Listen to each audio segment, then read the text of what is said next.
Buenas tardes con todos. Volverles a agradecer por su puntualidad. Les recordamos, por favor, mantener su micrófono y su video apagado para poder mantener una red buena para todos.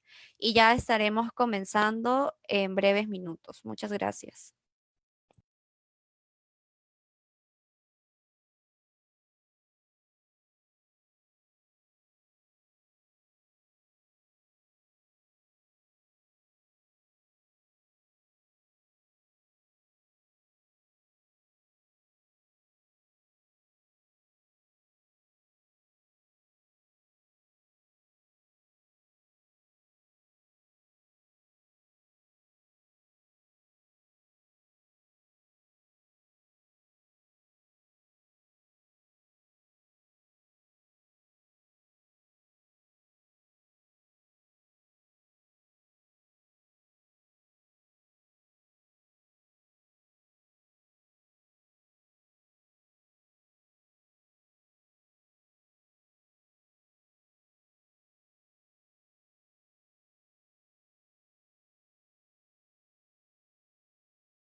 Buenas tardes con todos. A nombre del Círculo de Investigación de Derecho y Gestión del Sector Forestal y de Fauna Silvestre del Centro Federado de la Facultad de Ciencias Forestales y la Facultad de Ciencias Forestales le da la bienvenida a esta videoconferencia titulada La industria forestal antes y después del COVID a cargo del magíster Hans Gutenbach. Además, aprovecho esta oportunidad para compartir nuestra alegría y mencionarles que un día como hoy, hace un año, se aprobó la creación del Círculo de Investigación y estamos muy contentos de contar con su participación. El ingeniero Hans es ingeniero forestal, graduado de la Facultad de Ciencias Forestales de la Universidad Nacional Agraria La Molina, magíster en Administración de Agronegocios de la Universidad de SAM. Cuenta con más de 15 años de experiencia en el trabajo con empresas forestales, banca multilateral, cooperación, comunidades nativas, amazónicas y entidades estatales vinculadas al sector forestal y ambiental. Actualmente se desempeña como consultor independiente en entidades gubernamentales y es director de la Cámara Ambiental del Consejo Directivo del FSC. Le doy la palabra al ingeniero Hans y por favor si pudiera compartir sus diapositivas para empezar la presentación. Muchas gracias.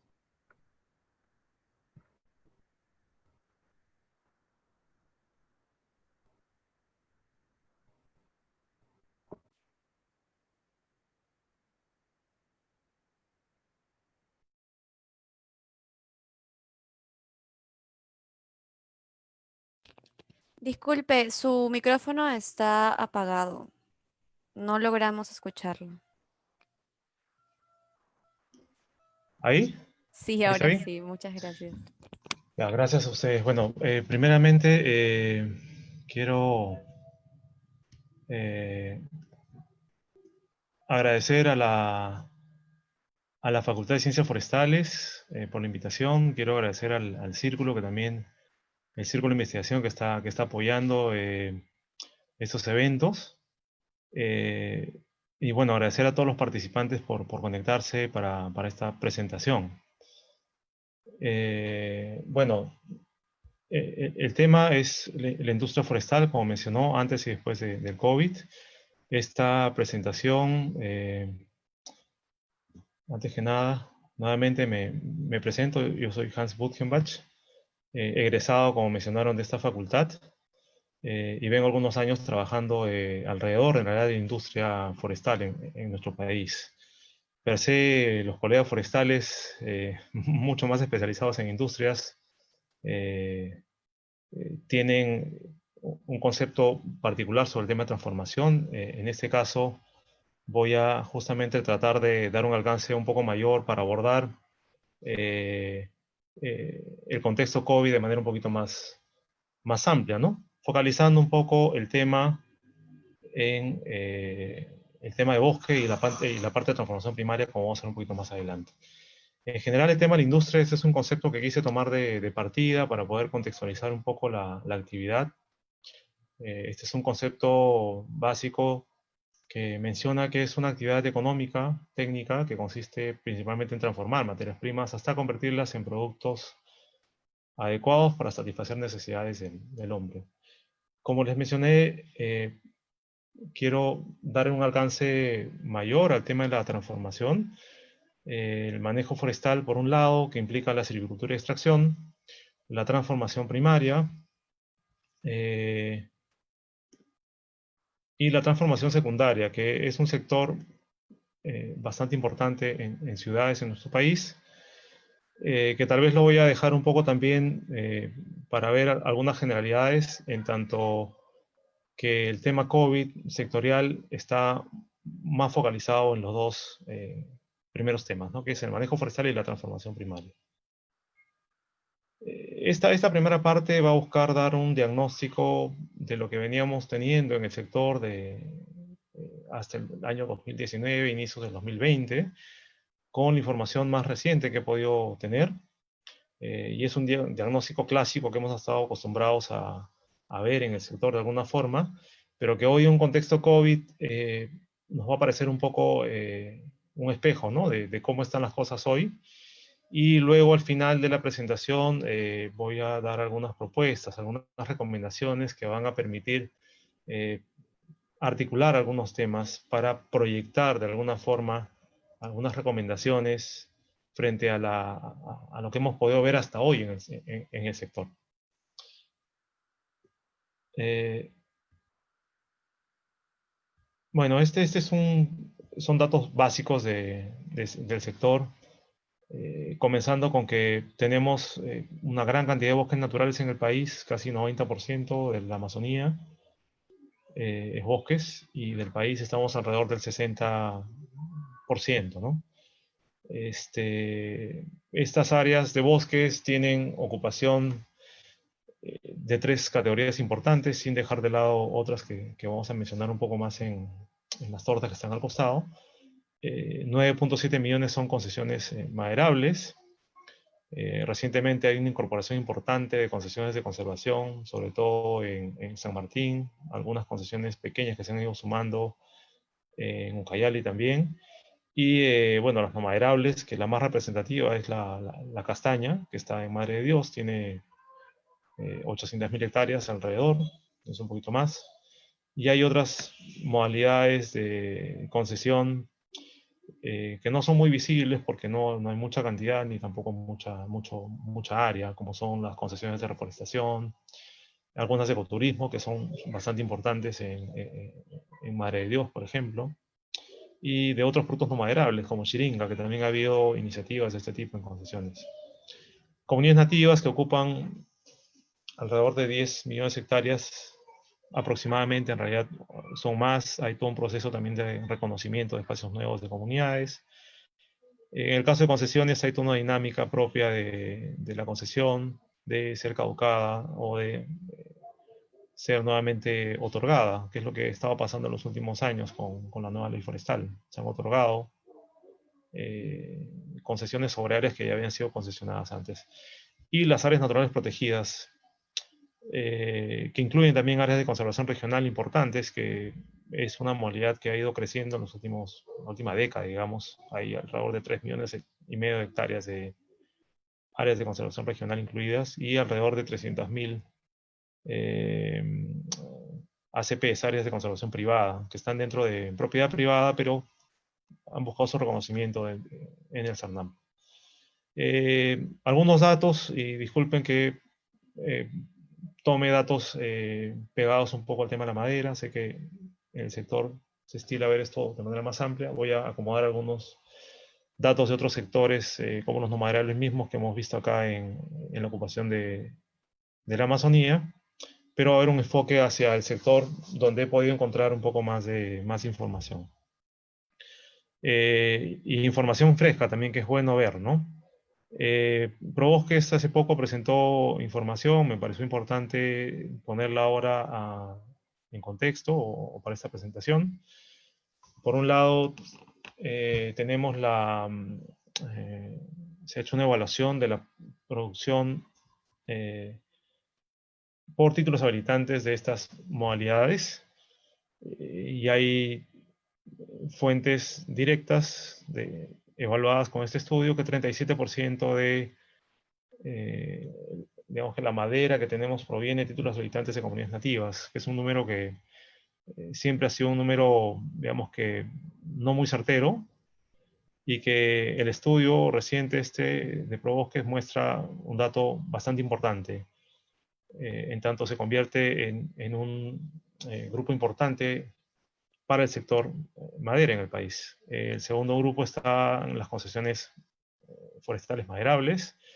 Las concesiones no maderables, que lo que se muestra acá es la proporción también de producción en base a títulos habitantes, sobre todo con planes complementarios.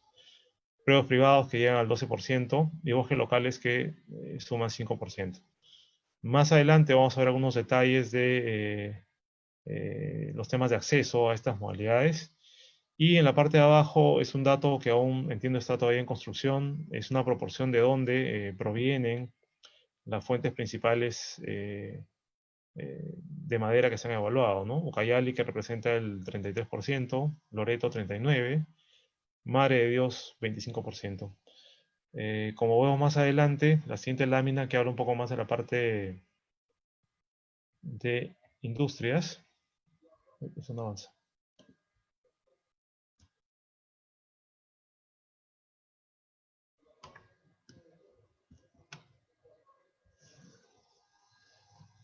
Disculpen, se me ha colgado.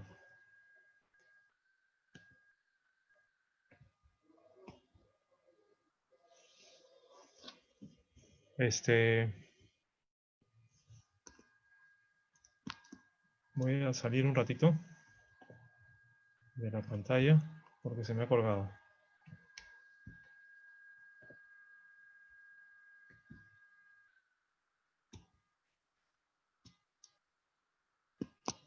Hola.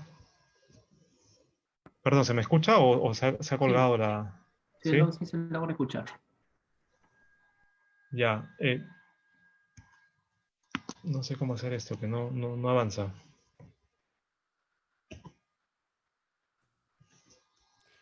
¿Podría compartirnos sus diapositivas, si no por correo en este momento, y nosotros lo podemos transmitir? Ah, ya. ¿Sí? No sé si es que se demore en cargar o si no podría Ya volver a está. intentar porque ya está la pantalla. Ahí está, ¿no? Ya, Ujú. ya está la pantalla. Voy a volver a compartir, ¿no?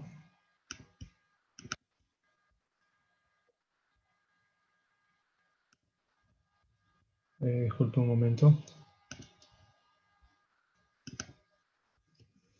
Ya.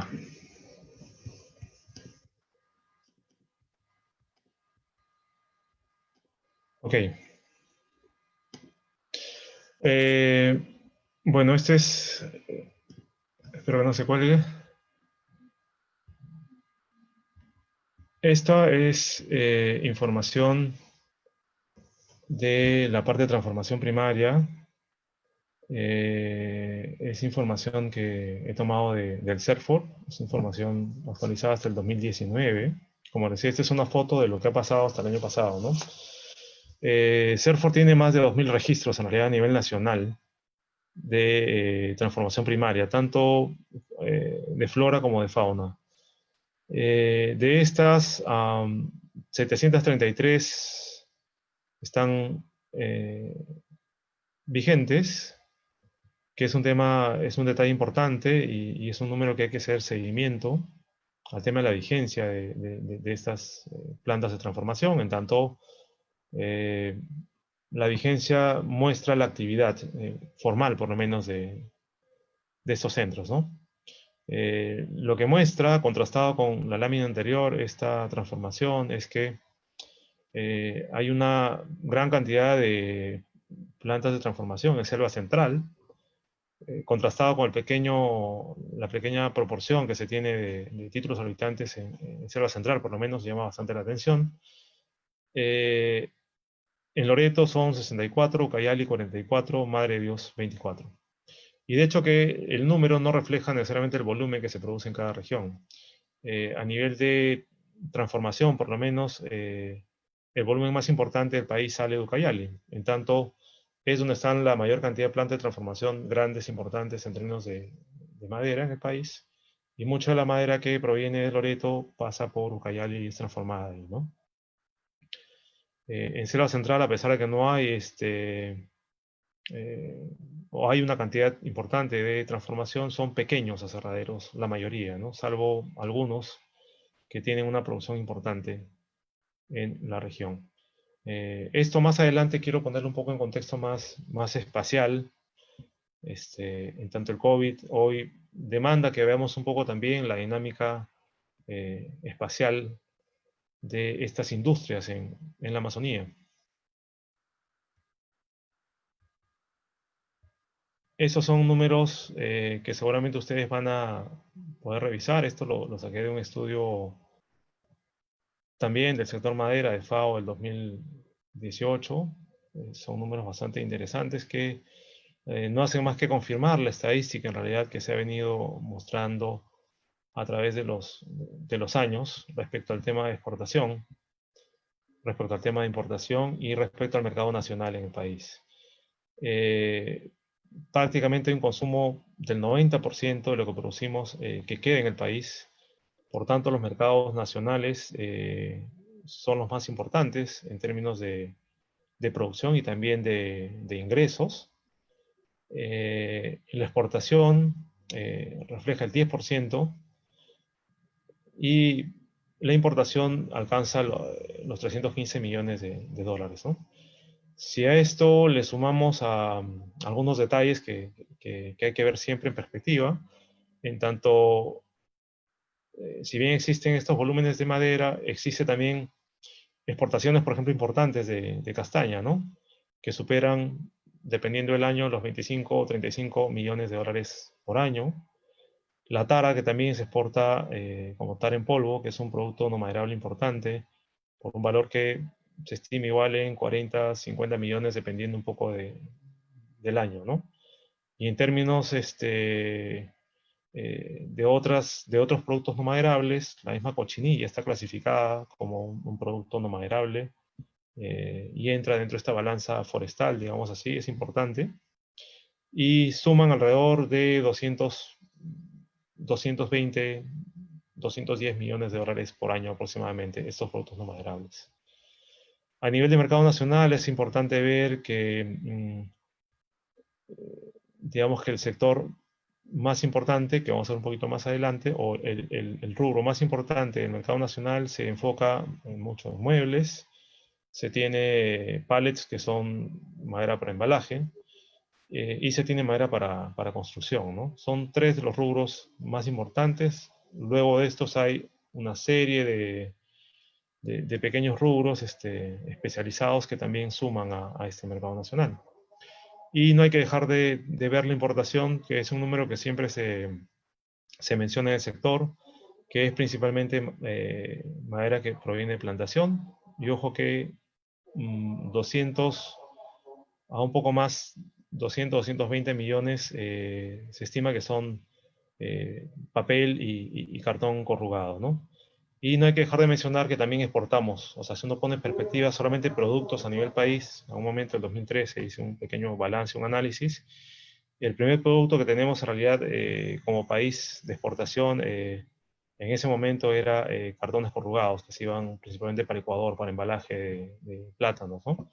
Y bordeaba los 100, 120 millones de soles, ¿no? Entonces, Siempre estas balanzas es bueno verlas porque más aún en un contexto nuestro va a ser importante ver mucho a detalle el mercado nacional. No tengo un número de cuánto puede representar las compras públicas, pero es importante ahora ir un poco más fino con esos datos. Y obviamente la exportación, que está bastante movida, ¿no? Por la contracción mundial, en realidad provocada por el COVID. Eh, entonces, es importante ver cómo estos mercados se han ido moviendo. En general, el transporte y la logística, tanto local, nacional, internacional, se ha frenado bastante, ¿no? Ya hay un stock, hay un sobrestock hoy, y esperemos que esta reactivación que se está buscando, proyectando, tenga luces, sobre todo de mercado, que hoy comienza a ser un poco la preocupación de repente a futuro, ¿no?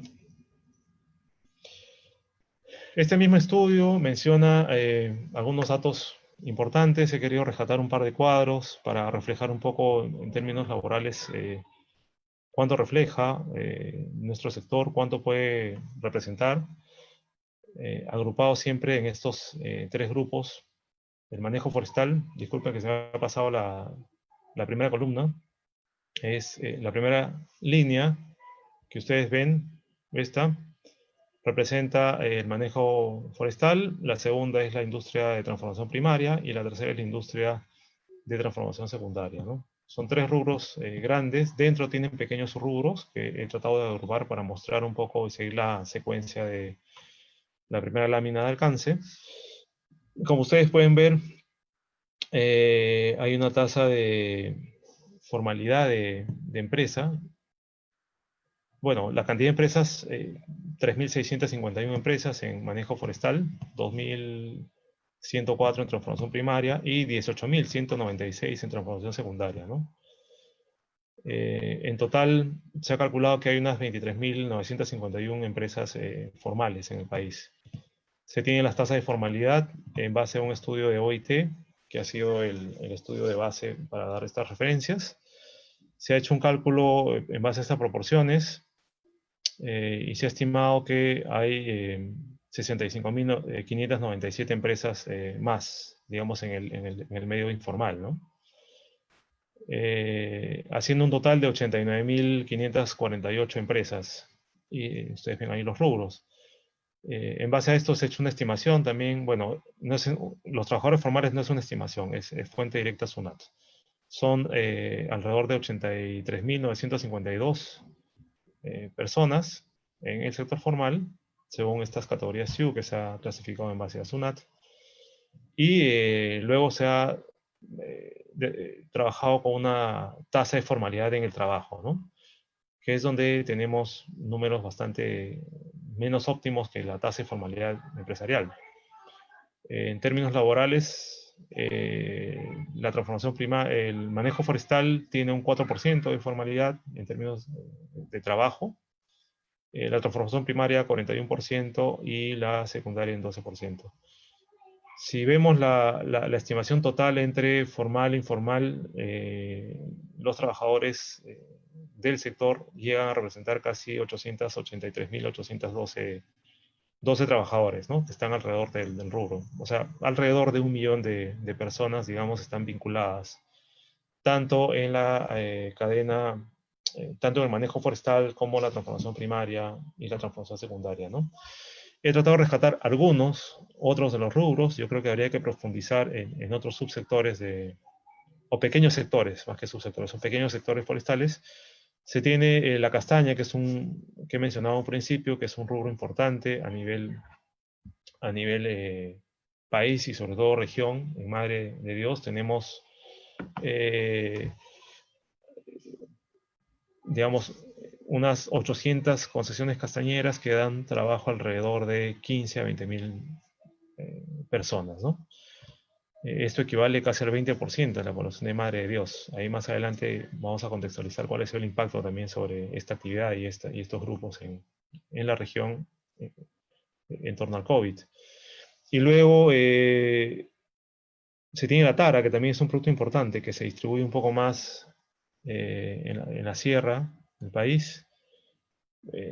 Cajamarca, Ayacucho, Huancavelica, hay zonas focalizadas. de la tara, y producimos el 80% del total mundial de tara. Entiendo que la tara, alrededor de más del 50% son bosques nativos, la producción de esta tara, aún siguen siendo nativos. Ya hay sembradas una cantidad importante de plantaciones de tara. Y bueno, se estima acá los 40 millones de dólares que puede representar unos 16.000 puestos de trabajo también en la sierra, ¿no? Con proyección de que pueda ampliarse la producción de tara en tanto es un producto que ya está en plantaciones, ¿no? El camu camu tiene un producto importante, no he logrado tener números, pero digamos que normativamente está fuera del sector, le dicen cultivo, digamos, industrial, y ha salido del sector forestal, pero aún hay una producción pequeña, importante, que viene de bosques naturales también. Pero bueno, es bueno ver hoy el sector también en términos laborales, en términos de trabajo, ¿no? Porque va a ser importante verlo así también a futuro. En tanto se vienen hoy, bueno, meses y años algo difíciles, ¿no?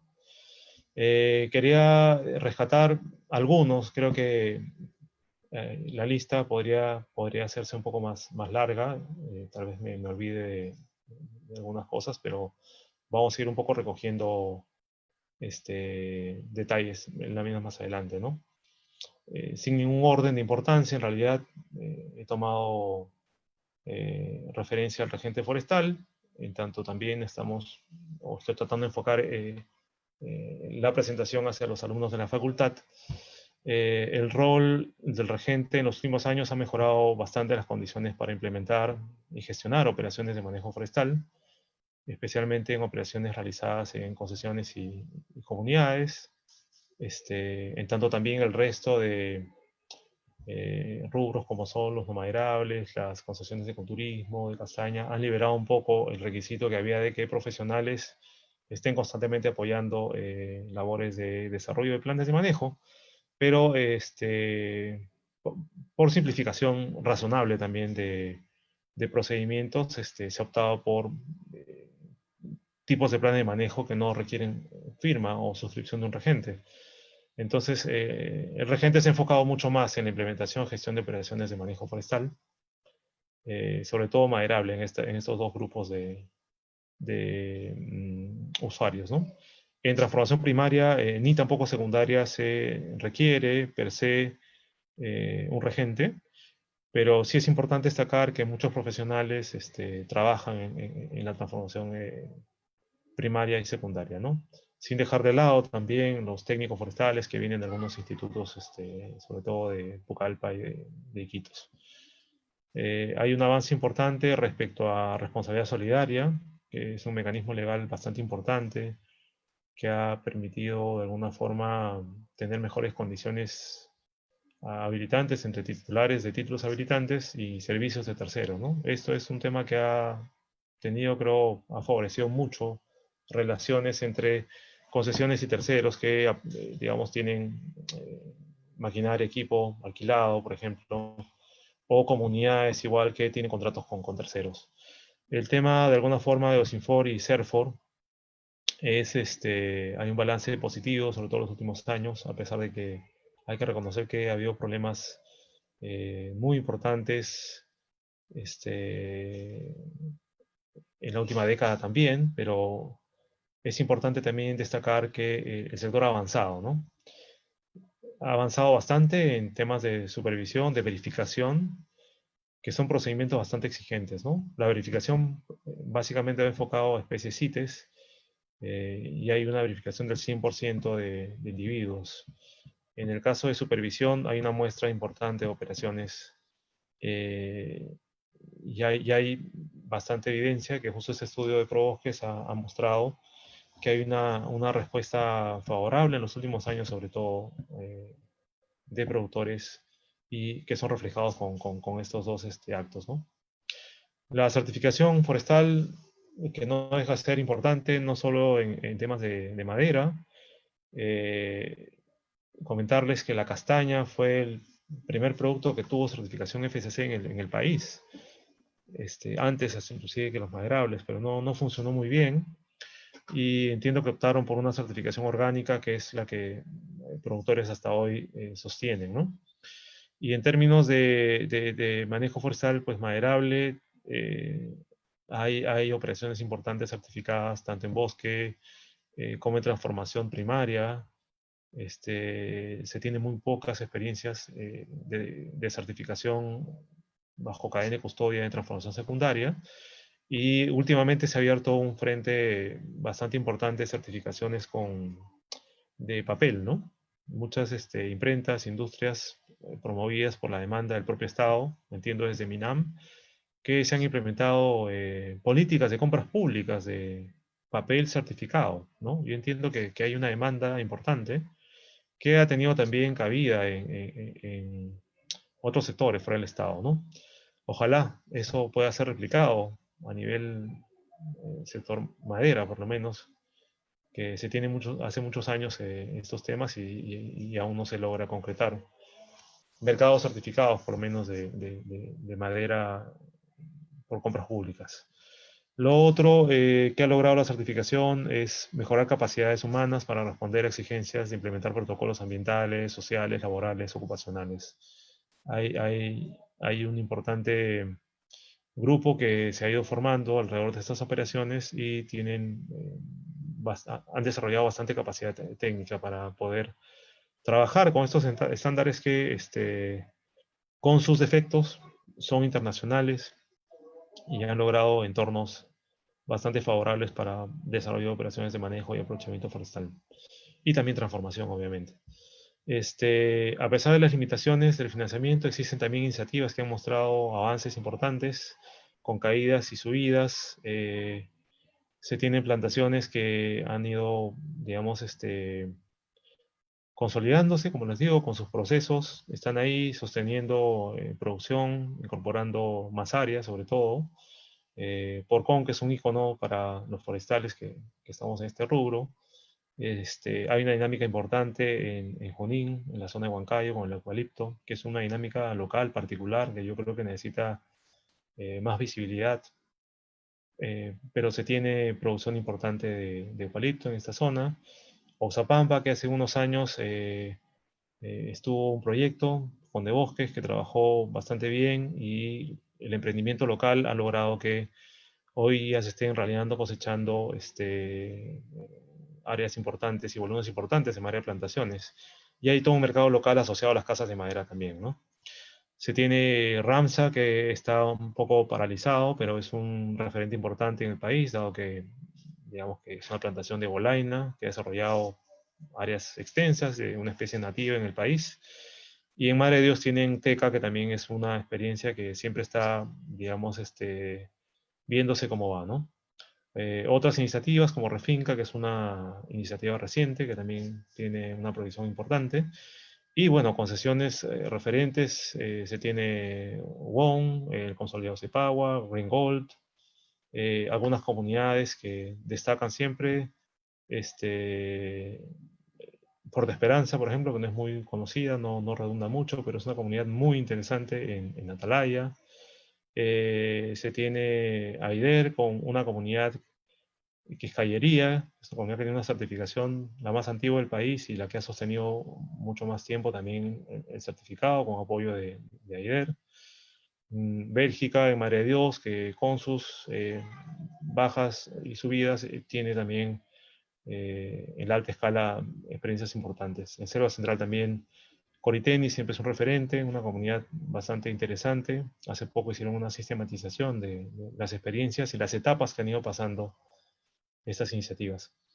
Y bueno, por último, a pesar de su densidad y complejidad, la ley forestal, sus reglamentos, abren oportunidades importantes para formalizar propiedad y el acceso a recursos, con algunas modalidades que creo no terminan de despegar también, ¿no? Escuchaba la presentación del lunes,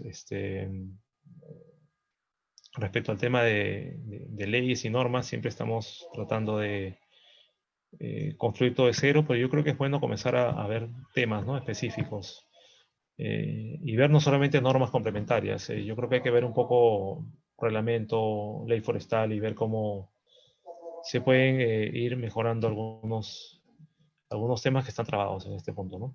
Pero es un avance importante. La ley nueva ha traído una institución nueva, ha traído regencia, ha traído consigo, bueno, un proceso de zonificación también importante en el país, y otros temas bastante puntuales.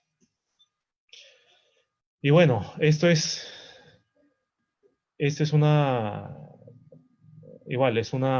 recojo de algunos detalles, de algunas ideas ya respecto al tema de la situación actual COVID en el país, y un contexto de lo que hemos podido ver y vivir nosotros hoy, sobre todo en zonas urbanas, pero creo que hay una distancia importante respecto al tema de proyectar también lo que está pasando en las zonas rurales en el país, en temas de industria bosque e industria de transformación.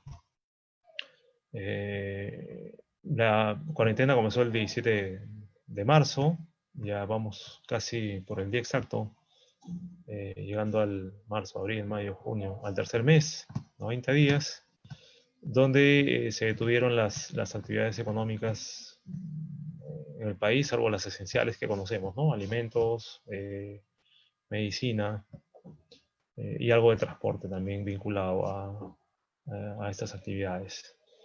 Se impusieron nuevas normas de convivencia para evitar propagación, lo principal, aislamiento, distanciamiento social, lavado de manos, desinfección de alimentos, ¿no? Suspensión de clases laborales, teletrabajo, zonas urbanas. Se tiene servicio de salud también que se han llevado al límite. Felizmente algunas zonas, hospitales se han descargado bastante, ha habido mucha recuperación de pacientes, pero también la infección obviamente creciente genera mucho más muerte en el país. Hoy estamos superando los 230.000 infectados en el país. Mención especial a los mercados que se han convertido en un principio en uno de los principales focos de infección, pero luego hay mucha mejora en entornos justamente de bastante formalidad e informalidad, que es un término que a veces clasifica demasiado, pero es importante ver estos ejemplos que también han logrado potenciar capacidades de reaccionar frente a estas medidas y adecuarse, ¿no? Y creo que ha respondido bastante bien. Existen obviamente zonas grises y negras con entornos complejos en el país, donde existen condiciones preexistentes, principalmente pobreza y precariedad del Estado, para poder atender, resolver problemas, y ese es un punto que seguramente vamos a encontrar en nuestro sector y habrá que saber verlos también y ver una solución frente a esta situación que estamos pasando. El PBI en abril, este es un número de ayer, según el BCR, ha caído 40%, solo en el mes de abril. Se proyecta que a fin de año va a haber una caída hasta el 12%. Y estamos a puertas de la fase 3, ¿no? Ahí me equivoqué con el 2. Entonces, este es un tema importante, en tanto esto ya se refleja hoy en las calles, toda esta movilización de la gente, está comenzando a generar una dinámica, obviamente, económica, movida por cubrir necesidades básicas de alimentación, de vivienda, y muchos grupos formales también han caído, han salido de la formalidad y están sueltos, ¿no? Se ha entregado un fondo de Reactiva Perú, beneficiando a 70% de MIPES en términos de números. Sin embargo, este monto representa solo el 2% del monto total disponible, ¿no? Creo yo que este es un punto importante que hay que mirar a futuro, en tanto hay mucha controversia, sobre todo por los números que representan las pequeñas empresas en el país. Tengo un cuadro que no lo tengo acá a la mano, que indica la gran cantidad, obviamente, de pequeñas y medianas empresas que necesitan también ser atendidas. Y eso es mirando solo el entorno formal, ¿no? Hay un entorno que trasvasa esto, y que más adelante voy a dar alguna propuesta para ver cómo también se llega a estos grupos con, ojalá, el segundo desembolso que está pendiente de Reactiva Perú. Esta, que son las etapas de intervención que ya hemos estado transitando, que hay que tenerla siempre presente. La primera etapa, que ha llegado hasta mayo. En mayo se comienzan a reactivar algunas actividades esenciales o vinculadas. La segunda etapa es una reactivación gradual, que va más por actividades estratégicas de valor económico para el mercado local, y es ahí donde entra el sector forestal, condicionado en realidad a algunas regiones que no han podido reactivar del todo sus operaciones porque tenían justamente un nivel de riesgo alto para el tema de contagios, que han sido Ucayali y Loreto, ¿no? Una tercera etapa, reactivación incremental, que se espera que entre en agosto, esta tercera etapa, estamos aún en la segunda. Y una cuarta etapa que es después de diciembre, que es una recuperación total. Entonces, este es un cuadro importante que tenemos que ver en temas sectoriales, ¿no? En la primera etapa, entiendo yo, hay referencias de algunas empresas pequeñas que han podido estar, por ejemplo, abasteciendo de pallets para empresas de agroexportación. Mercados un poquito más informales han también atendido demandas para estas clases y trabajo virtual que han generado un mercado pequeño para muebles en las casas. Y también hay un mercado siempre de construcción que se ha mantenido algo activo para pequeñas cosas, ¿no? Tal vez no acá tanto en ciudad, pero sí he visto casos en provincias que he podido comprobar con algunos colegas que sí, pequeñas construcciones, obras pequeñas en casa se han manejado de manera informal, pero se han ido un poco avanzando, ¿no?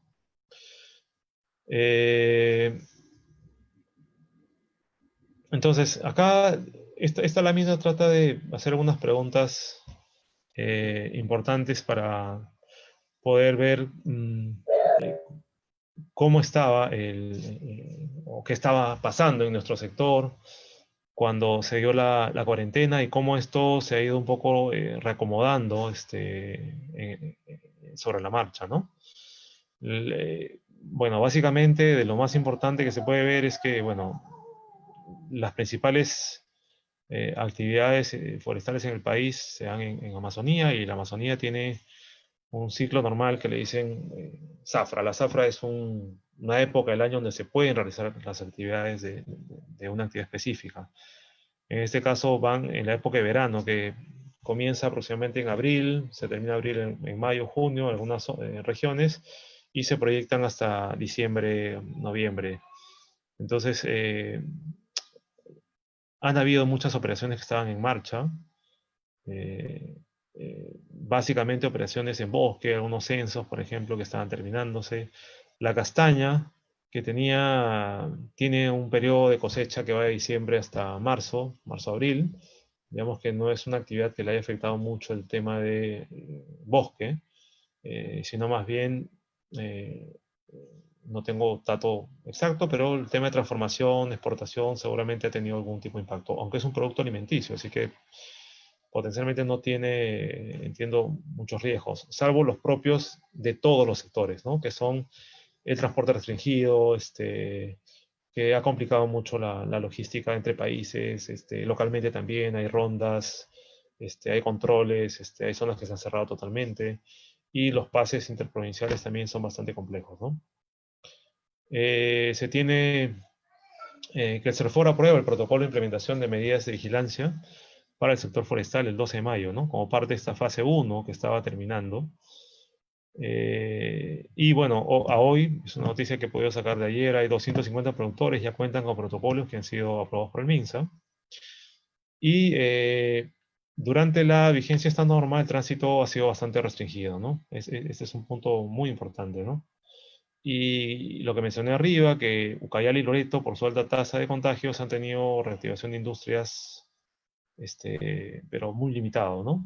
En tanto, también algunos proveedores, por ejemplo, de estas industrias no están cerrados, ¿no? Ferreterías, estas cosas, por más que se pueda tener ventas, digamos, a puertas cerradas, el abastecimiento de insumos en general en el país ha estado restringido, ¿no? Salvo excepciones que mencioné hace un momento, ¿no? Pallets, en caso de ataúdes en Loreto, Ucayali, y muebles de esta manera muy puntual que mencioné también hace un momento, ¿no? A pesar de demoras, el gobierno, en la atención a comunidades nativas, ha aprobado el 21 de mayo un plan de intervención del Ministerio de Salud para comunidades indígenas y centros poblados rurales en la Amazonía peruana. frente a la emergencia del COVID, que ese es un tema muy importante, que tiene un presupuesto de alrededor de 90 millones de soles, que aún está un poco estancado, y va a ser importante que esto se agilice, ¿no? Para poder trabajar en entornos, si es que se dan las condiciones y si es que obviamente las comunidades deciden hacerlo, trabajar una actividad forestal, sea directamente o con terceros, ¿no? El sector forestal representa una oportunidad importante para la reactivación económica en zonas rurales y generar empleo local amazónico. Esto es hoy, ¿no? O sea, en general, este es el, digamos, el cómo más o menos han ido acomodándose algunas normas. Fuera de estas existen normas propias del sector que han quedado un poco, digamos, este,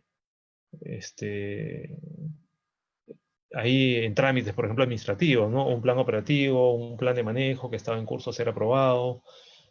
Han tenido algunas complicaciones y más adelante hay un recojo también de propuestas para ver cómo resolver este tema. Eh, Hay pagos también de derecho a aprovechamiento, pendientes, hay titulares que tienen que ser eh, pagos en torno a avance el tiempo, fuera de aprovechar el área. Hay todo un tema con los derechos de aprovechamiento que se vienen de acá para adelante. Entonces, estos detalles son importantes verlos en el sector, y no hay que dejar de ver también otros, ¿no? Los libros de operaciones también están ahí, se han postergado en fechas. El SNIF prácticamente se ha pasado para el otro año. Esos son algunos datos de contexto, y bueno, no lo coloqué acá, pero está también la salida del director ejecutivo reciente, que ha tenido un revuelo fuerte en el sector. Esperemos que se resuelva pronto. En tanto esto, en la situación en la que estamos, genera este, problemas, digamos, para poder atender justamente el acompañar la reactivación de estos grupos que están ya, o sea, ya trabajando en sus planes, ya están a puertas de poder reactivar operaciones prontamente, ¿no? Esto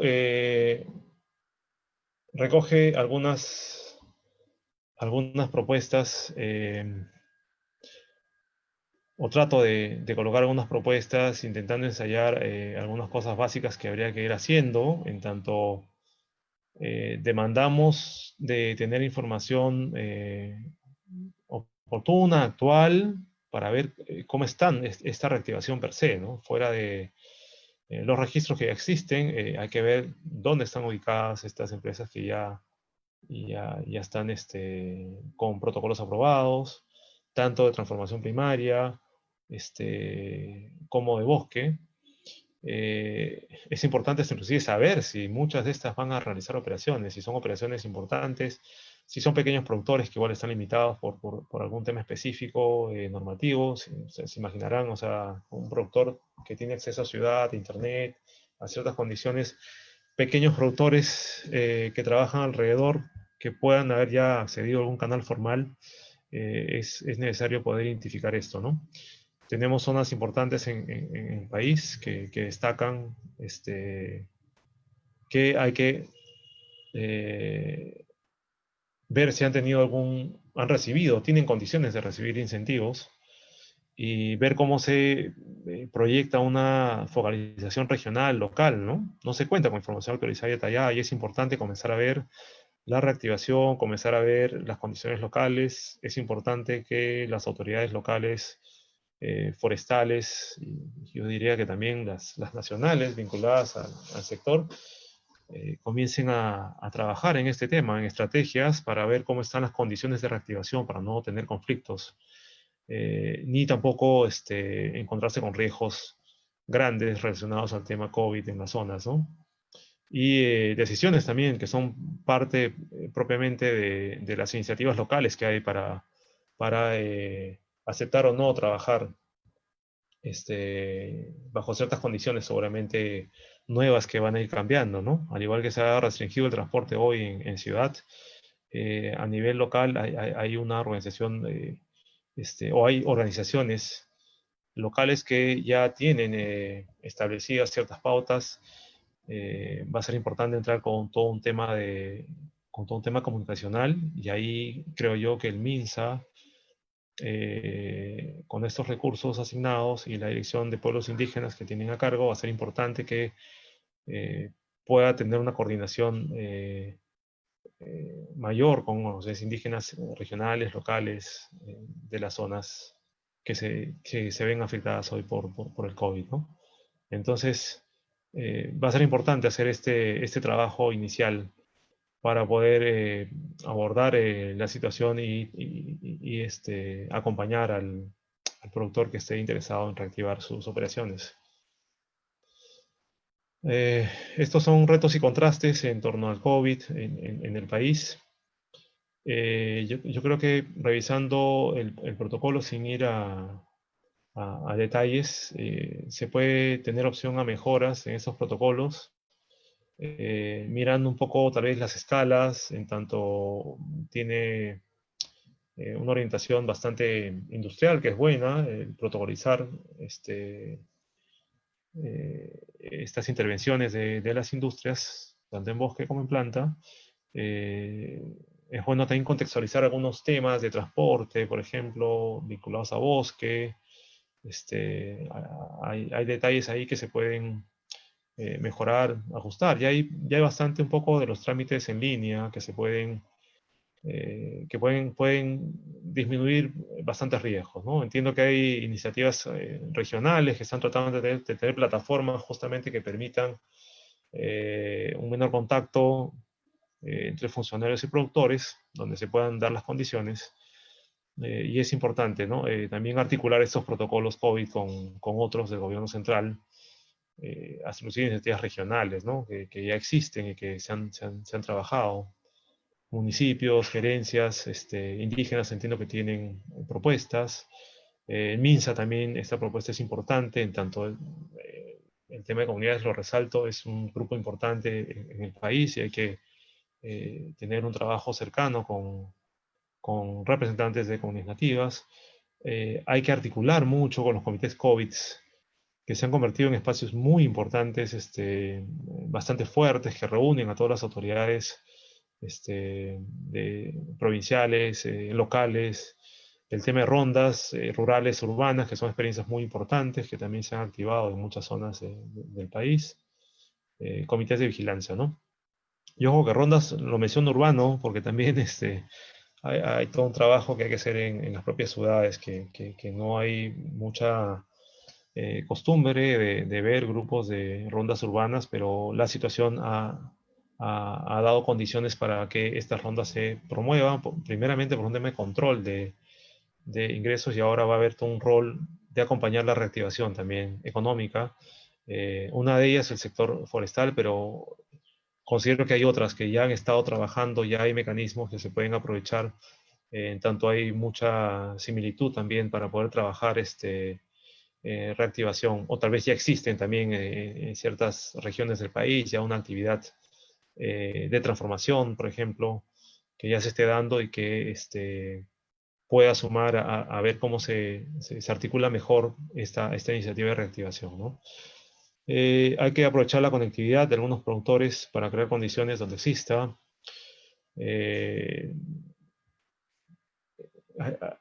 Hay un poco el tema de reinvertir también el dinero que no se emplea en talleres, reuniones, capacitaciones. Considero que es importante mirar un poco también cómo se va a reinyectar este dinero hacia eh, mejorar conectividad en comunidades. Quién sabe, ¿no? O sea, podemos hoy instalar internet en una comunidad, instalar equipos básicos de comunicación para poder hacer asambleas, que esto pueda ser móvil, de repente para una federación o un productor que trabaje dentro de estos ámbitos. Va a ser importante la conectividad para que se evite, en realidad, conectividad en términos de internet, de equipos, para evitar, por ejemplo, exposición o contacto de grupos de fuera con grupos que aún es necesario que se mantengan aislados, y evitar el menor contacto posible con grupos de fuera. Va a ser importante mejorar la conectividad en términos de internet, de equipos que creo que es un poco mirar un poco diferente también en estos entornos el tema del aislamiento, ¿no? Fuera del aislamiento individual, hay un aislamiento general de grupos, centros poblados también, que están en ciertos ámbitos. Hay que protocolizar un poco más, me parece. Si es que va a haber contactos, básicamente tendrán que ser dirigentes o productores, representantes con lo necesario, ¿no? Están en realidad una serie de opciones que tienen que evaluarse caso a caso también, ¿no? Sin ir con una receta específica para cada uno. Las radios de comunicación también son un instrumento importante, pero es importante ver un poco en contexto esas zonas que tienen obviamente menos condiciones de conectividad y ver las oportunidades que están habiendo. Yo creo que con estos fondos que están quedando un poco sueltos eh, para este tipo de reuniones, contactos que antes eran un poco más frecuentes. Hay que fortalecer el sistema de control del Estado, que es un tema bastante importante, y articularlos tal vez con los que ya existan, con el transporte, por ejemplo. Hay controles mixtos bastante importantes que van desde fuerzas policiales, fuerzas armadas, participación en algunos casos donde sea necesario de Sutran. Eso es el transporte un poco más interprovincial. Pero a nivel local va a ser importante sumar a las autoridades forestales para el control también de actividades forestales y potenciar también, porque bien que mal son las que puedan tener mejores condiciones de infraestructura en zonas donde no están otras entidades, sobre todo Fuerzas Armadas. Entonces va a ser importante fortalecer también esos sistemas de control, ¿no? Oportunidades de innovación, y pongo esta foto de fondo, que es importante comenzar a ver un poco las cosas. Para comenzar, métodos y sistemas de trabajo eficientes, ¿no? Que incorporen conceptos COVID en la industria, en el bosque, que van desde diseño, adaptación, de cosas que ya hemos estado viendo un poco más en ciudad, desde EPPs. Yo recuerdo un momento que operadores eh, de aserraderos, por ejemplo, muchos usaban ya mascarilla por polvillo, en algunos casos por preservación, por ejemplo, de madera. Había una cierta rutina ya con estos equipos, y hoy seguramente será un poco más permanente, pero hay que ver también un poco la adaptación de estos equipos a la industria, ¿no? En bosque el concepto del EPP cambia un poco, ¿no? Ahí yo creo que va a ir un poco más el tema por el aislamiento del grupo, más que propiamente por el EPP, y más bien el EPP va a ser importante en el contacto del que viene trayendo las cosas de fuera, ¿no? Por eso que digo que el transporte debe de tener una regla bastante marcada de prácticamente salir de un lugar sin detenerse hasta el lugar donde vaya a desarrollarse la operación, ¿no? En lo posible, ¿no? Siempre que no existan imprevistos de maquinaria que pueda malograrse, etcétera, ¿no? Entonces, va a ser importante que haya esta evaluación. El tema de los espacios también, ¿no? Uno en la casa ha podido ver cómo se manejan ciertos espacios para ingresar cosas de fuera, ¿no? Y esta es una regla importante que hay que construir en espacios nuevos donde se ingresan cosas, ¿no? Entonces, estos protocolos para ingresar cosas que se compran de fuera, sea cual fuere el material, sobre todo los que son de consumo, alimentos, son alimentos, estos deben de ser, de contar con los protocolos bastante rígidos, bastante estrictos, y así inclusive los diseños de los campamentos deben de tener espacios diferenciados, tanto para la gente que viene de visita, está de paso, tiene un espacio, el lugar donde se dejan las cosas, el lugar donde se limpian las cosas. O sea, hay todo un concepto que hay que desarrollar, y creo que es una oportunidad importante para la ingeniería forestal misma, porque a pesar de que es un tema de salud, va a ser importante ver cómo se adapta esto a las operaciones. Y ojo que la supervisión, entiendo, los protocolos COVID luego vienen con el MINSA y con el Ministerio de Trabajo. Entonces, va a ser importante también acercar a funcionarios de estas entidades a operaciones, a que puedan ver, puedan recomendar, puedan capacitar también. Es bueno ver cómo es que se van a hacer estos trabajos de supervisión, fiscalización, en tanto son entidades que están involucradas en el tema COVID en las operaciones, ¿no? Tomar como referencia experiencias de otras empresas en la medida de lo posible, dado que también las condiciones son otras, pero la agroexportación es un punto referente para el sector. Actividades avícolas, en tanto estas dos actividades las pongo en referencia porque tienen incorporado principios de bioseguridad más por la planta o por el animal que tienen, que muchos de ellos sirven para estos protocolos propios ahora para los seres humanos, ¿no? Entonces va a ser importante mirar estas otras actividades, sectores, para que tengamos, eh, digamos, no comencemos de cero, ¿no? Creo que va a ser importante ver, y hay que aprovechar la conectividad que se tiene hoy a través de estas plataformas, para poder hacer un intercambio de experiencias, ¿no? O sea, es como si nos sentáramos hoy, ustedes, yo me voy a un campo donde estoy implementando algunas cosas, y no sé, algún productor forestal que está en una industria en la región amazónica pueda conectarse con una empresa que ya tiene protocolos. Yo me quedo sorprendido, pero sí conozco una empresa avícola, dicho sea de paso, de mi hermano, que tienen años en esto, ¿no? Y tienen los arcos de seguridad, los limpiadores de pies, los equipos que se usan, los UV para desinfección de celulares, tablets. Va a ser importante mirar un poco esas cosas para poder también innovar con cierta responsabilidad, tener referencias de proveedores que ya existen en el mercado. Hay toda una onda también de innovación en términos de producir equipos, ¿no?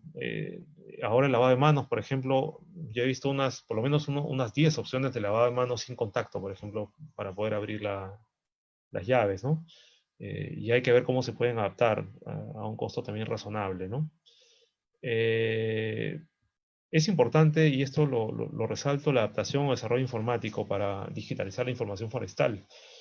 Eh, ya quisiéramos hoy estar con el SNIF funcionando, y ese creo que es uno de los temas más grandes que tiene el sector pendiente, ¿no? O por lo menos mínimamente trabajando con plataformas comunes para los trámites.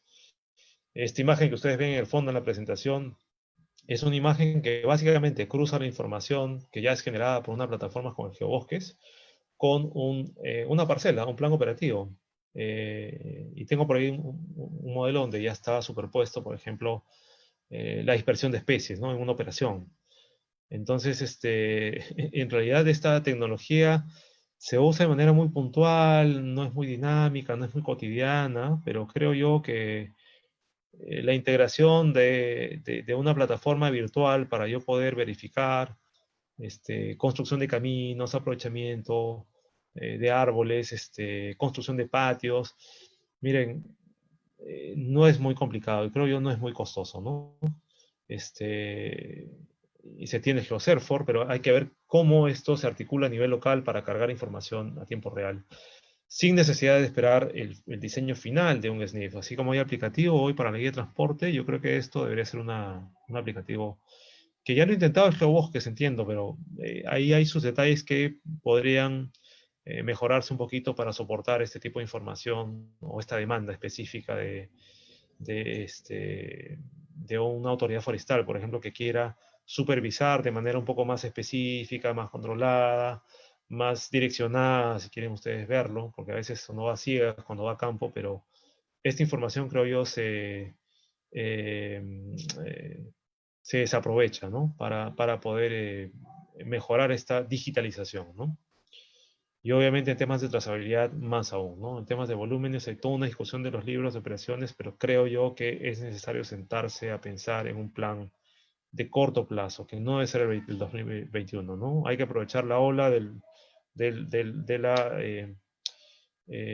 la reactivación que se viene, y hay que resolver muchos de estos temas para poder ya sanear un tema que viene afectando tanto al sector durante tantos años, ¿no? Finalmente, propuestas normativas de acceso a bosque, a inspecciones de campo que tienen que comenzar a pensarse de manera diferente. Derecho a aprovechamiento, el enfoque escalas nuevamente, COVID industrias, son temas que por ahí son oportunidades para hacer algunas innovaciones, mejoras. Y finalmente, cómo dar prioridades, ¿no? Para conectar con el mercado y el financiamiento, que hoy va a estar muy, muy reducido y muy golpeado, ¿no? Tomando como antecedentes el primer desembolso de Reactiva Perú, el segundo desembolso debería de potenciar mucho más las micro y pequeñas empresas forestales de todos los rubros en realidad. No hay que diferenciar porque son rubros muy parecidos en el sector. Forestales, maderables, no maderables, plantaciones, mecanismos de redistribución de servicios ecosistémicos, fauna silvestre también, hay un impacto importante en todos los centros de cría en el país, hay un impacto importante en zonas rurales donde hoy se ha incrementado solamente la presión sobre el consumo de animales, fauna silvestre, ¿no? De animales silvestres, de fauna silvestre, y va a ser importante que se entre a potenciar la producción de animales que puedan ser trabajados en centros de cría de fauna silvestre o animales domésticos que complementen la alimentación de población rural para disminuir la presión sobre la fauna silvestre, ¿no?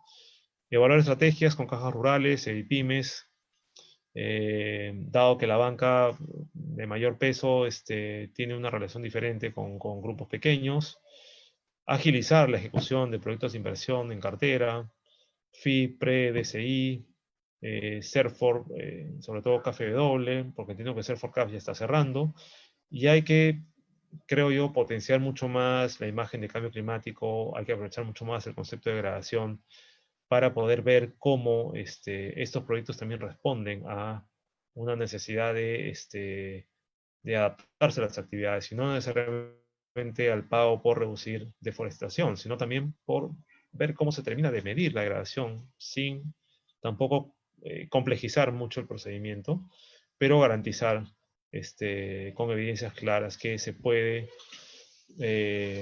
colocar fondos por evitar degradación, ¿no?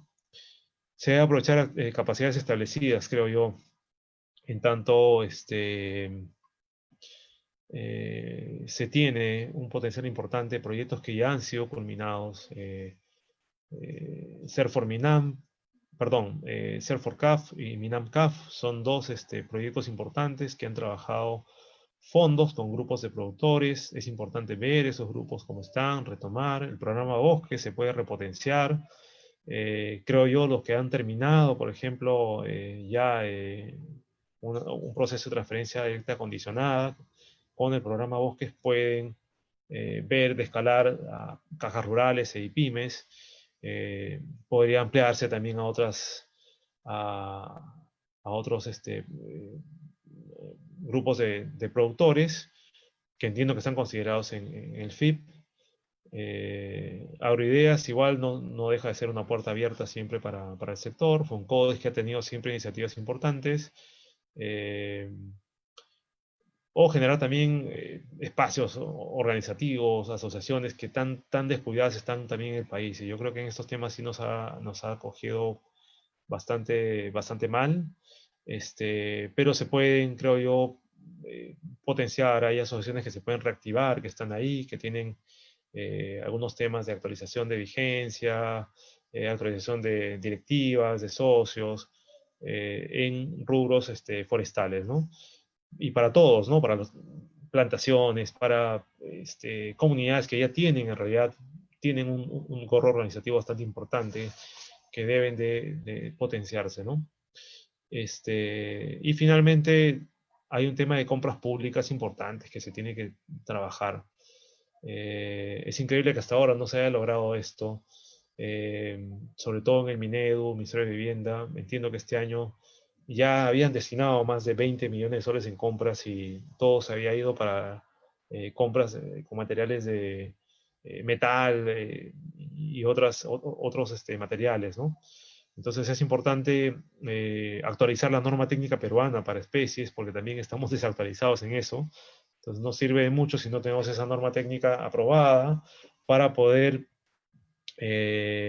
solicitar se incorpore dentro de estas compras. Entonces entiendo que el CERFOR está haciendo un trabajo importante para poder actualizar esta información, pero es muy importante que podamos tener esto resuelto, ¿no? En el corto plazo. Y obviamente colocar si es posible, una proporción de estas compras articulados a pequeños productores, medianos productores en las zonas rurales, ¿no? Y bueno, finalmente tratar de articular con entidades educativas la formulación de planes de negocio, de proyectos. Hace poco estuve con un profesor en el ESAN que me contaba que habían desarrollado un mecanismo bastante interesante de poder trabajar con productores de muchas líneas. Obviamente los agrónomos adelante, pero han tenido también trabajo con pesca, con ecoturismo, con turismo, donde la ESAN básicamente hace un rol de articulador, ¿no? Hay fondos que tienen disponibilidad de poder otorgar o financiar planes de negocio, proyectos. La ESAN lo que hace es organizar un diplomado, un curso en base a esta demanda, y obviamente hay un grupo de productores organizados o interesados en estos fondos que son beneficiarios de este curso para que puedan acceder, ¿no? Y ahí es donde pueden entrar órganos de cooperación o del Estado que puedan financiar ese tipo de iniciativas o cofinanciar lo que se pueda para poder acceder a estos grandes fondos, porque finalmente esto puede ser un proyecto de inversión pública pequeño, mediano, o pueden ser planes de negocio directos para productores. Hay una serie de variantes ahí que me parecieron interesantes y que las destaco ahora para que se tomen como referencia, porque en realidad hay que apuntar mucho a esto, ¿no? A poder tener financiamiento para eh, reactivar, sobre todo grupos de pequeña, pequeña empresa, y también fondos para poder fortalecer organizaciones que no estén tan formales, que tengan personas naturales y que puedan tener un canal para poder beneficiarse de estos fondos que ya se están entregando, ¿no? Y bueno, yo quería agradecer y no sé si es que hay alguna pregunta. Sí, muchas gracias Hans por tu excelente ponencia. Tenemos preguntas en Facebook. A ver, esta pregunta es por Paula Acevedo. Dice, ¿qué rol debe cumplir las agremiaciones de regentes en la etapa post-COVID? ¿Conoces si hay alguna iniciativa de parte de los regentes y o CERFOR? Sí, buena pregunta. Hay asociaciones en todo el país. Es más, hay una asociación nacional de regentes forestales, ¿no? El rol es este que destaco al principio, ¿no? El rol del regente hoy día para acompañar la implementación de estos protocolos COVID es clave, ¿no?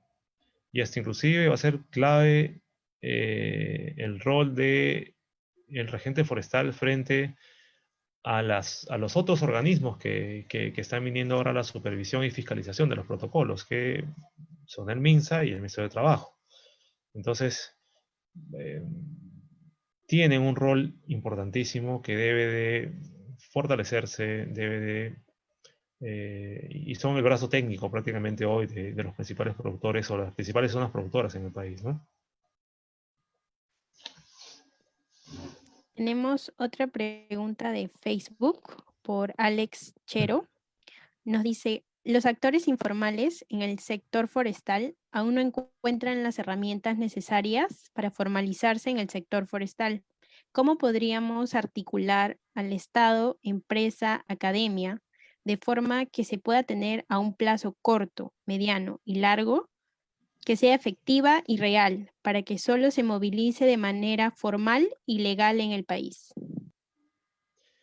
Mira, yo creo que un primer punto para ese tema que menciona Alex es terminar de resolver el acceso a algunos títulos habilitantes, aunque nos parezca complejo, pero los bosques locales, por ejemplo, son un icono de oportunidad donde hay que buscar una solución para poder, primero, brindar acceso al productor. Otras oportunidades se tienen de manera más sencilla y ágil, por ejemplo, con bolaineros, ¿no? Hace años se discute esto y se menciona de manera reiterativa que el bosque secundario, que tiene como especie icónica la bolaina, debe tener un canal diferente de acceso, ¿no? Este, ese es un punto que entiendo que hay una iniciativa que ha intentado elaborarse para poder promover esta cadena de pequeños productores, que es un ejemplo icónico desde hace muchos años. Tienes pequeños bolaineros, tienes pequeña transformación en algunos puertos en Pucallpa, y esta madera llega hacia ciudades importantes como Lima para casas prefabricadas en zonas bastante pobres en la capital. Entonces, definitivamente, si hacemos el trabajo individual, es difícil. Acá el tema organizativo, como mencionaba, hace muchos años está abandonado. Tal vez por ahí en la ciudad, con los carpinteros, con estos grupos, hay algo más de asociatividad. Pero en pequeños grupos yo creo que sí es un buen momento para poder promover asociaciones, por más que pueda ser cuestionado, pero en un contexto COVID realmente amerita, vale la pena explorar mecanismos para trabajar organizaciones pensado en productos forestales maderables, o evaluar asociaciones que ya existan, ¿no? Que estén en una línea un poco más agroforestal, agrícola, ganadera, que puedan tener un perfil más de interés en productos forestales. Ahora, de manera sencilla, yo creo que también se puede, digamos, ya es un poco voluntad de los gobiernos locales, regionales, para poder desarrollar mecanismos como las secas, ¿no? Pero una versión un poco más forestal. Yo creo que es un mecanismo que no se potencia mucho en el sector, ¿no? Tener una unidad de gestión local, ¿no? A un representante de un grupo de productores en la zona y un representante de repente algún profesional, ¿no? O de asociación de regentes, por ejemplo, ¿no? Dentro de una especie de administración o coadministración de recursos que vengan, y que hay esta participación mixta, ¿no? De representantes del Estado, productores y profesionales en un ámbito específico, que pueda permitir canalizar también fondos a estos grupos de pequeños productores, digamos, de estas líneas que he mencionado, que puede haber especialización o puede ser algo un poco más abierto. Hasta inclusive la mirada de la ECA, CERNAM, es un poco más en zona de amortiguamiento. Yo entiendo que comunidades nativas podrían hacer eso, o sea, teniendo una, no sé, federación regional, tener un brazo articulador para manejo forestal comunitario en una cuenca, por ejemplo, ¿no? Y es un brazo paraestatal, ¿no? Es Estado y es sociedad civil ahí, que representan y también mueven la ejecución del presupuesto, porque hay un problema siempre importante para ejecutar y sobre todo para recibir, ¿no? Cuando no tienes mucha experiencia. Bien, tenemos otra pregunta de Facebook de Juan Carlos Ocaña. Dice, ¿qué opinas de la polarización existente en nuestro sector en cuanto al uso de los bosques? Los proteccionistas le echan la culpa de la degradación de bosques a la industria. Hace unos días leí a un estudiante forestal comentar sobre el sesgo a la madera que tiene la facultad, y meten al sector formal, informal e ilegal al mismo saco. Otros forestales dicen que la industria en el Perú es obsoleta, que ha fracasado, y se debe meter todos los esfuerzos a la reforestación. ¿Qué les recomendarías y qué mensaje dejarías a los jóvenes que recién empiezan la carrera, que al escuchar todo esto podrían confundirse y tomar posturas poco técnicas? Eh, bueno, acá no hay buenos ni malos en realidad. Es un tema que hay que mirar la realidad como es. Hay que mirar, yo creo que la mejor forma de acercarse a la realidad en el país es conociendo y sentándose a trabajar con cada grupo que uno encuentre, ¿no? Es importante trabajar con comunidades, es importante trabajar con concesiones, es importante trabajar con reforestadores, y es importante trabajar en todas las líneas, en todos los rubros, ¿no?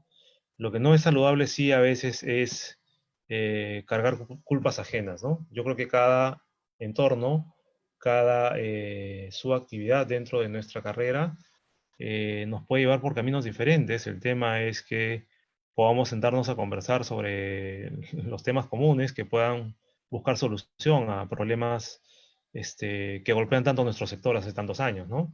Yo sinceramente eh, trato de ser objetivo, trato de acercarme mucho al productor de a pie, al profesional también de a pie, y buscar los entornos más favorables para poder ejercer profesión, ¿no? Y hay entornos importantes, yo creo que en el país ha mejorado muchísimo las condiciones que hace, digamos, hace 20 años no existían, ¿no?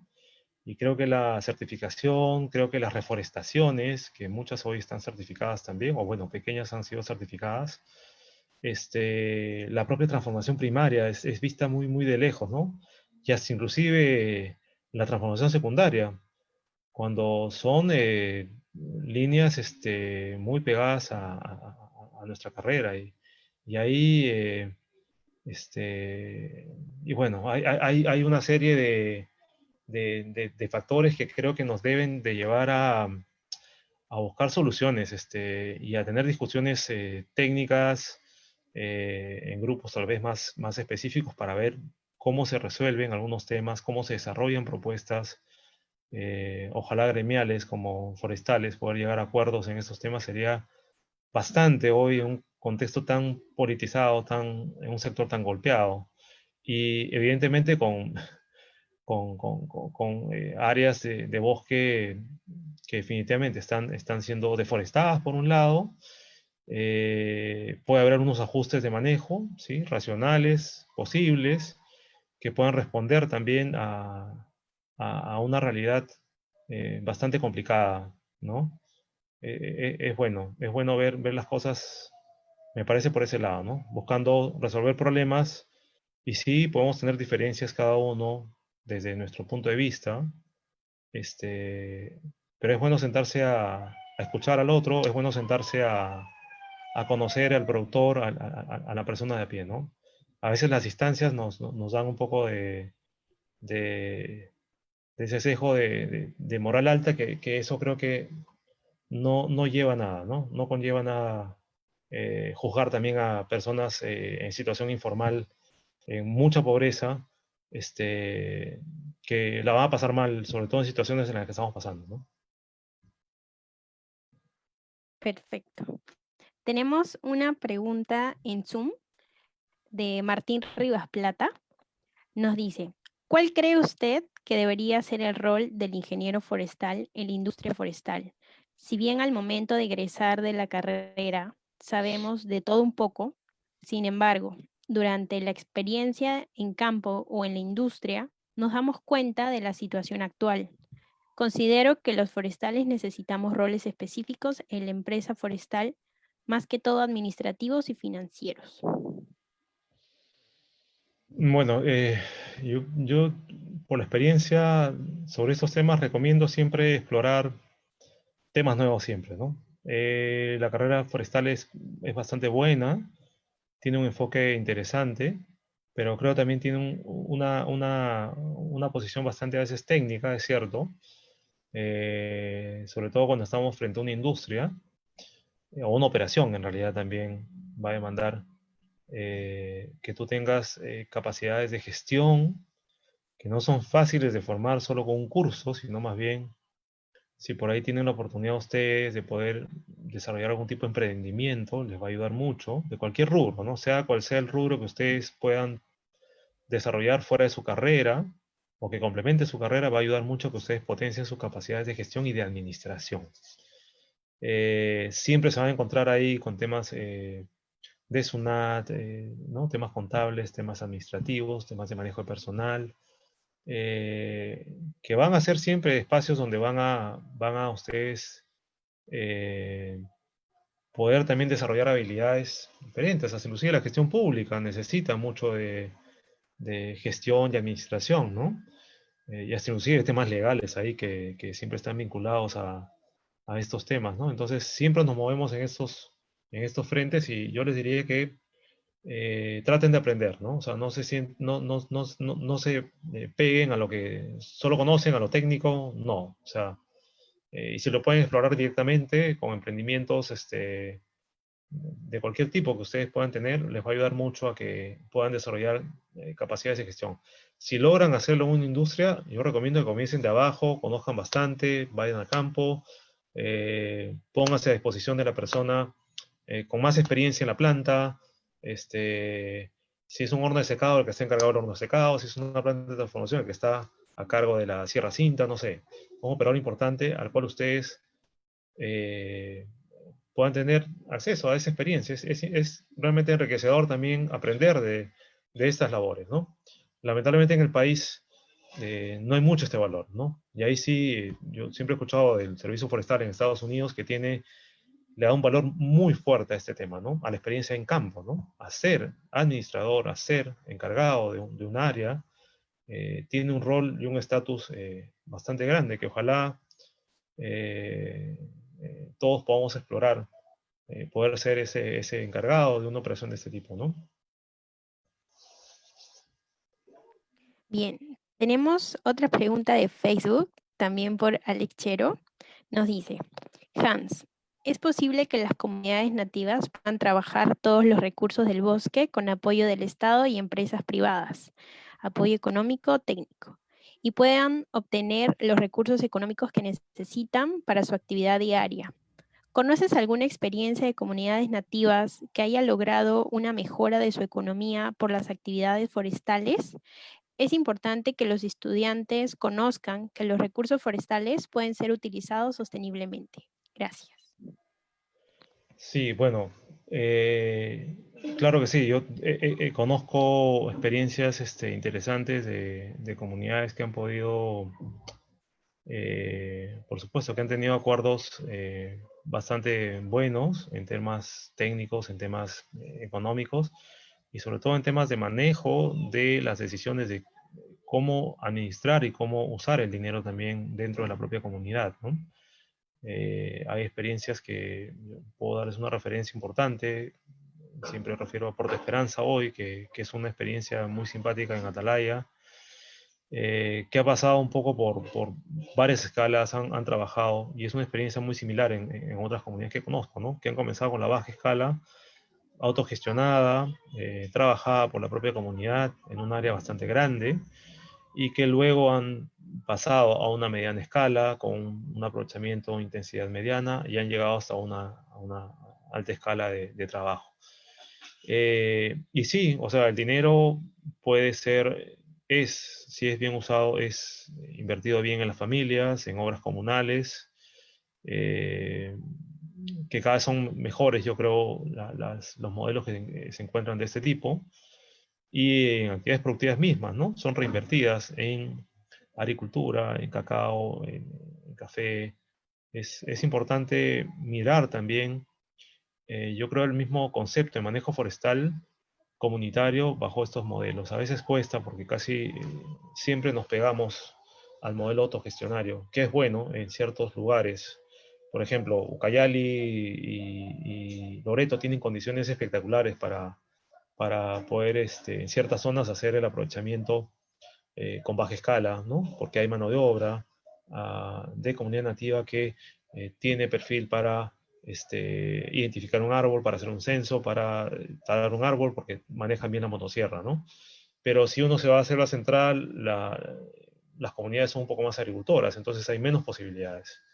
No es que no existan, pero hay menos potencial humano para poder trabajar una actividad autogestionada. Y lo otro, evidentemente, es el tamaño de la comunidad, a veces las necesidades mismas que puedan presentarse. Entonces, es importante conocer también estos tipos de experiencias y en general creo que los números en el país nos dicen que hay que acompañar más estos procesos, ¿no? Y ahí hay que entrar a detalles mucho más finos que van con temas hasta inclusive culturales que hay que conocer también, entornos sociales de este tipo que son bastante particulares, no es un grupo común y hay que conocer, ¿no? Hay que trabajar de cerca, de la mano, con estos grupos para también conocer a las aspiraciones propias. Y cada caso es diferente también, ¿no? No son, digamos, eh, comunidades planas con un solo formato, sino que cada una tiene sus particularidades, tiene su historia eh, y tiene también como comunidad su propia identidad también, ¿no? Excelente. Tengo también una pregunta de Facebook por Guillermo Gorbitz. dice, excelente Hans. ¿Creerías importante estandarizar la forma en calcular volumen de la madera movilizada? Como bien conoces en Oxapampa, el cálculo del volumen se hace en pies por decirlo oxapampinos, largo por diámetro entre 24.5. Esto subestima el volumen producido por plantaciones, sobre todo en quizás la región que más ha reforestado en el Perú. Ah, mira, yo pensaría que las plantaciones no deberían de tener mucho problema. Yo entiendo que la tabla oxapampina es una tabla más comercial. Eh, por temas de permiso se usa más la Smalian, que es la tabla oficial. Si es por temas comerciales, yo me aventuraría a decir, hasta inclusive hay que hacer una nueva tabla oxapampina, o por lo menos una tabla que responda a la realidad de las plantaciones actuales, ¿no? Y hay experiencias de ese tipo de trabajos, ¿no? Lo que se necesitaría es una plan de transformación donde se puedan hacer las muestras necesarias para construir una tabla propia que responda a la especie, ¿no? Si es que hay una especie específica o por especies, poder estandarizar mejor la ubicación en plantaciones si es que se tienen problemas con la tabla oxapampina. Ninguna está, o sea, es una tabla comercial. Hay que ver cómo o sea, el problema va a ser cómo tú colocarías tu nueva regla, ¿no? Para poder usar una ubicación comercial que responda a una plantación, ¿no? Perfecto. Todavía nos quedan 3 preguntas. Quiero saber si es que tienes tiempo para poder leerte las 3 o de repente elijo Sí, una o 2. Ah, ya, perfecto. sí, sí, con gusto. Entonces, en Facebook también Alex Chero nos hace una pregunta y dice, ¿consideras que la trazabilidad forestal en el país debe tener un sistema integrado, tanto manual como tecnológico, que sea utilizado por las empresas a nivel nacional y ser refrendado por decreto supremo o alguna resolución ministerial? ¿O el sistema utilizado en la actualidad es efectiva? Gracias. Mira, los lineamientos, bueno, lo que te marca la pauta hoy de la trazabilidad son los libros de operaciones, que son un lineamiento, ¿no? Y yo creo que es bueno que se mantengan al nivel de lineamiento en tanto tienen estas discusiones, estas confrontaciones técnicas siempre que hay detrás de la trazabilidad, ¿no? El concepto de trazabilidad tiene sus temas más espinosos. Yo creo que en el bosque, sobre todo ahí, en algunos errores que todavía no son regulados, algunos márgenes también, que creo que serían importantes, saludables en el tiempo, porque, digamos, para una inspección, una supervisión, no hay una regla abierta para ver si es 100 que uno declara una estimación de error parado, por ejemplo, frente a una supervisión que tiene que ser 100 o tener un rango, digamos, definido. El tema de los instrumentos y el protocolo de convergencia han ayudado mucho a resolver un poco ese tema. En industria el tema siempre se entrampa en el nivel de detalle que yo quiero controlar la trazabilidad, ¿no? Siempre está el tema de yo ingreso un lote o una troza y quiero definir exactamente si esa troza responde a una tabla. Y sobre esta discusión se tienen años ya, ¿no? Yo sinceramente creo que la trazabilidad debe tener un plan razonable de tiempos para ir avanzando poco a poco en la construcción y poner en funcionamiento. La prioridad debe ser poner en funcionamiento un sistema como el SNIF que permita por lo menos tener la información que yo creo que resuelve el 50% de los problemas de trazabilidad en el país, ¿no? O sea, no puede ser que en Corcona recién uno se dé cuenta que hay un título habilitante que está, digamos, una concesión, un permiso de una comunidad que está vencido, ¿no? O sea, eso es irracional, ¿no? Y eso me parece que es hoy más relevante, ¿no? Que la discusión específica técnica de la tabla y la troza. Entonces, y aparte que el tema de la tabla y la troza lleva a un esfuerzo, a un sobreesfuerzo informático tremendo, cuando tranquilamente se podría explorar entrada, salida y, como hace la SUNAT, dejar ese proceso interno al productor para que pueda reportar mensualmente, en base al formato de libro de operaciones si quieres, lo que pide el Estado. Y luego, el sistema tampoco te resuelve todo. tenemos que cambiar el chip de inspección, verificación hacia auditorías, ¿no? Auditorías en momentos específicos, haces cortes, ¿no? Y ese tema no se termina de entender y bueno, ahí hay sus temas técnicos que están hace años, ¿ah? Años y hay mucho dinero invertido en esto, que creo que ya no es saludable, ¿no? A mí, sinceramente, el SNIF ya me da un poco de hasta vergüenza poder mencionarlo o abordarlo, ya está un poco de fastidio ver un poco estos temas, hasta inclusive políticos, que toman el tema de la trazabilidad, del propio SNIF este, como un tema de agenda, que finalmente no ayudan para nada al sector. Esto tiene que funcionar, tiene que comenzar a funcionar. Si seguimos pateando esto en el tiempo, lamentablemente la trazabilidad en el país no va a caminar, ¿no? Y va a seguir la desconfianza, van a seguir los problemas. Y eso ya nos ha hecho bastante daño como sector. No solo al productor, sino como país, como sector, ¿no? Bien, tenemos una pregunta de José Coronado en Facebook también. Nos dice, buenas tardes, excelente presentación. ¿Cuál cree usted que es la mayor deficiencia en no hacer industria en el país? ¿Cuál sería un buen incentivo para promover, darle el valor agregado a nuestra materia prima? Gracias de antemano. Eh, yo creo que los recursos de hoy que se han, ya ahorita, ¿no? O sea, se han soltado, nos deberían de llevar a esta pregunta. Yo creo que el MEF está siendo un poco, bueno, sí, es necesario por la parálisis del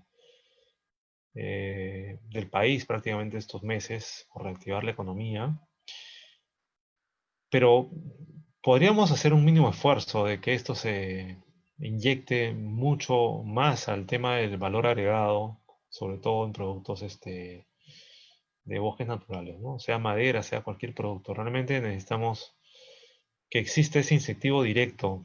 Eh, Lamentablemente ahí cruzan muchos temas,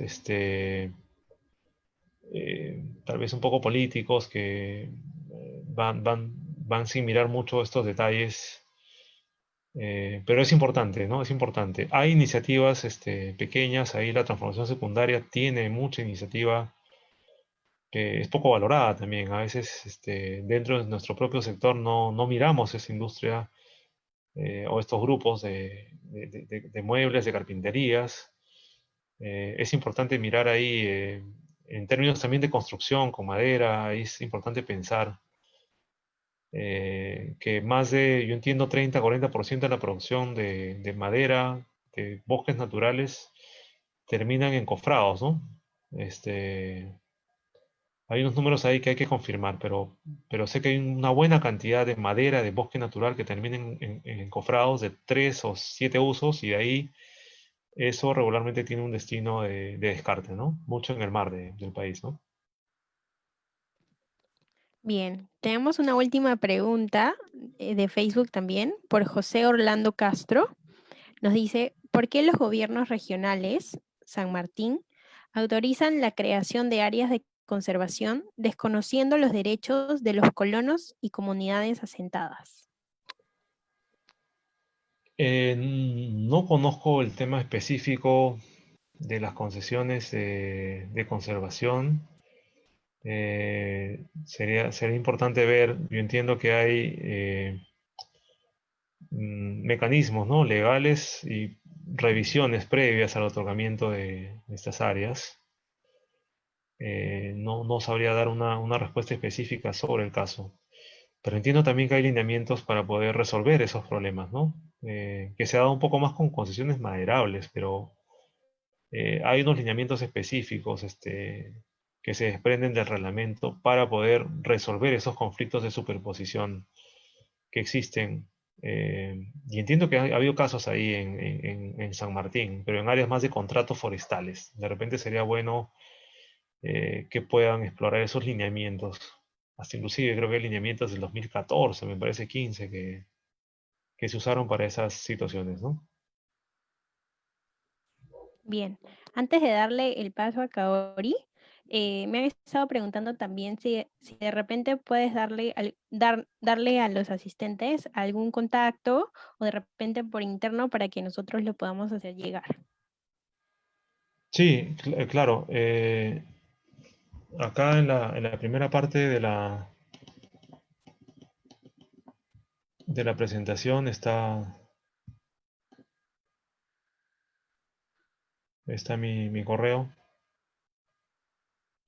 Perfecto, para entonces consultas, nosotros información. también Sí, lo vamos a poner en los grupos de WhatsApp. Creo que Cabri, ¿estás por ahí? Sí, acá estoy, Hider. Ya, perfecto. Ok, muchas gracias. Muchas gracias, Hans. Bueno, de parte de la organización en sí, de la mesa directiva del Centro Federado, el Círculo de Investigación de Derecho y Gestión del Sector Forestal y de Fauna Silvestre, CIDEGEFS, y de la facultad, agradecerte por la ponencia del día de hoy. En verdad, siempre es un gusto el poder escucharte y sobre todo que nos puedas transmitir tu experiencia, ¿no? En todo este rubro de la industria forestal, su trazabilidad y demás. Es importante para nosotros, el lunes ya hemos podido escuchar una perspectiva por parte del manejo forestal.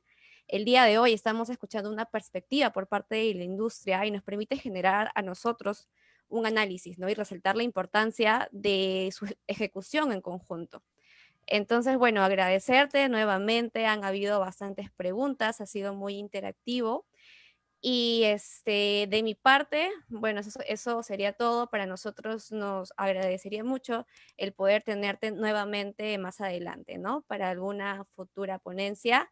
Y también resaltar que, bueno, el día de hoy es el aniversario del círculo, que también está el día de hoy con nosotros organizando esto. De hecho, para nosotros es muy importante el resaltar la investigación desde la universidad, ¿no? Desde estudiantes que somos estudiantes universitarios, futuros ingenieros forestales.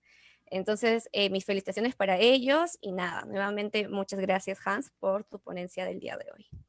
a ti, Gauri, muchas gracias. Al Círculo también, al Centro Federado, bueno, a la facultad siempre uno lo tiene presente. Y como comentaba, detrás de cámaras, ahí estamos para colaborar con cualquier tipo de investigación que puedan proyectar a futuro con algunos de los temas que se han presentado hoy, ¿no? Muchas gracias. Y a todos los que han estado en la ponencia también escuchando, muchas gracias, ¿no? Muchísimas gracias, Hans, muchas gracias a todos. Gracias, Gauri.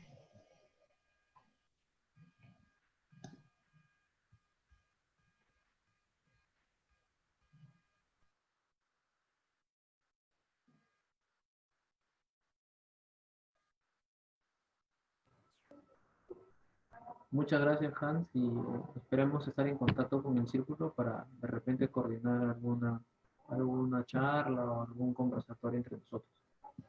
Listo, gracias. Ya, muchas gracias. Ya, chao, chao.